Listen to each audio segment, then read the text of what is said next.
దేవుడు 4వ రోజున ఏమి సృష్టించెను? సూర్యుడు, చంద్రుడు మరియు నక్షత్రములను సృష్టించెను. దేవుడు 5వ రోజు ఏమి సృష్టించెను? పక్షులు, చేపలు మరియు మహాతిమింగలములను సృష్టించెను. దేవుడు 6వ రోజు ఏమి సృష్టించెను? పెంపుడు జంతువులను, క్రూర మృగములను, ప్రాకడ జంతువులను మరియు మానవుని సృష్టించెను. మానవుని సృష్టించడంలో ప్రత్యేకత ఏమిటి?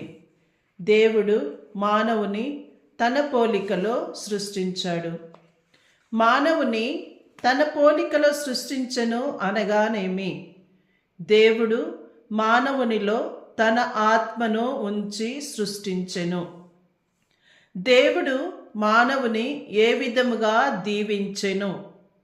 బిడ్డలను పెక్కుమందిని కని వృద్ధి చెందుడు, భూపండలమునందంతటను నివసించి దానిని వశము చేసుకొనుడు అని దీవించెను.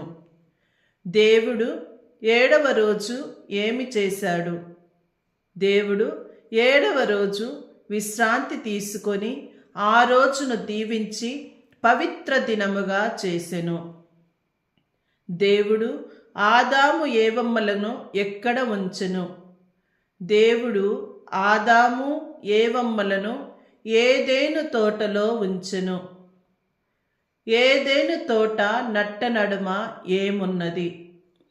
ఏదెను తోట నట్ట నడుమ ప్రాణమిచ్చునట్టిదియు మంచి చెడుల నెంచు తెలివినిచ్చిదదియు అగు చెట్టును ఉంచెను. ఏదెను తోటకు నీరు నందించిన నదులు ఏవి?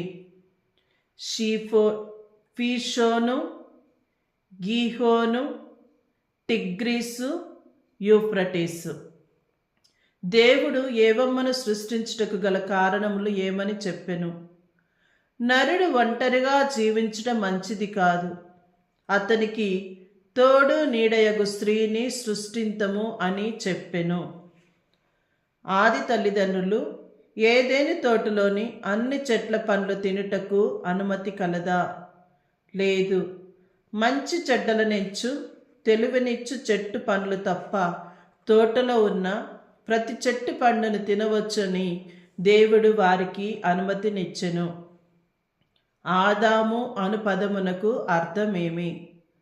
మట్టి నుండి వచ్చినవాడు అని అర్థము. జంతువులన్నిటికీ పేర్లు పెట్టినది ఎవరు? ఆదాము.